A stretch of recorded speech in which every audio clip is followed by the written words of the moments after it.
Nietzsche escribió: «Resulta significativo que sea Sócrates el primer gran heleno que fue feo, de igual manera que en él todo es simbólico. Es el padre de la lógica, la cual representa el carácter de la ciencia pura».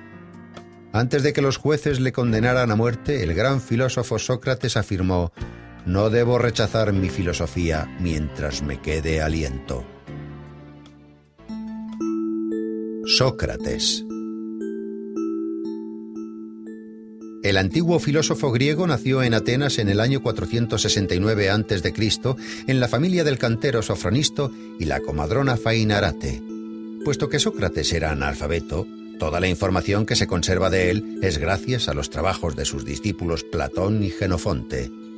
No existe mucha información sobre los primeros años de su vida, pero se sabe que con 17 años ya llamaba la atención por la gran agudeza de sus razonamientos y su facilidad de palabra.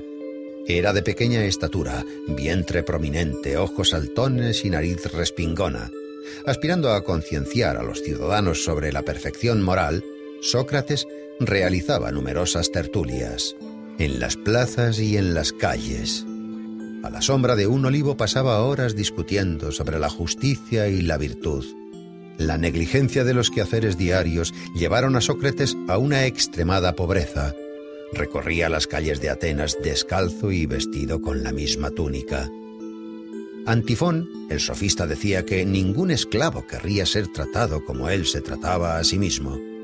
Sócrates se sumergía tan profundamente en sus propios pensamientos que llegó a permanecer todo un día en el mismo sitio.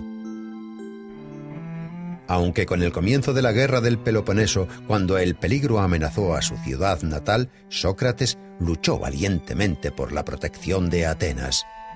Cuando el oráculo de Delfos anunció que Sócrates era el griego más sabio, el mismo filósofo se sorprendió mucho. Interpretó el oráculo como un enigma y se aventuró a encontrar hombres más sabios que él. Acudió a los sofistas, quienes ejercían la profesión de enseñar la sabiduría. Fingiendo ser un ignorante, Sócrates preguntaba humildemente a los sabios de Atenas sus conocimientos sobre el bien, la belleza y la virtud. Después, con una agilidad irónica espléndida, les hacía notar sus propios errores. Su mérito más grande fue crear un método inductivo que le permitía llevar a sus alumnos a la solución de los problemas que se le planteaban, por medio de hábiles preguntas, cuya lógica iluminaba el entendimiento. Inspirado por cómo su madre ayudaba a traer niños al mundo, él creó el método denominado como mayéutica. Sócrates llegó a la conclusión de que realmente era el griego más sabio, por el mero hecho de que él, a diferencia de los demás, era consciente de su ignorancia. Solo sé que no sé nada. Sócrates pensaba que los dioses le habían encomendado la misión de impedir que los ciudadanos cayeran en la hibernación espiritual, y actuaba como una avispa que incordia a un caballo. De hecho, ese fue el apodo por el que le conocían, la avispa ateniense. Sócrates intentaba comprender y formular principios morales que fuesen uniformes para todo el mundo. Solo hay un bien, es el conocimiento. Solo hay un mal, es la ignorancia, decía Sócrates. Insistía en impartir una educación a los jóvenes en la que no solamente los padres, sino también los poetas y los filósofos deberían comprometerse. Los ciudadanos atenienses se quejaban de que parecía que perdían el control de sus hijos, porque el astuto filósofo les estaba arrebatando el afecto de sus niños. Aristófanes describe esta situación en su comedia Las nubes.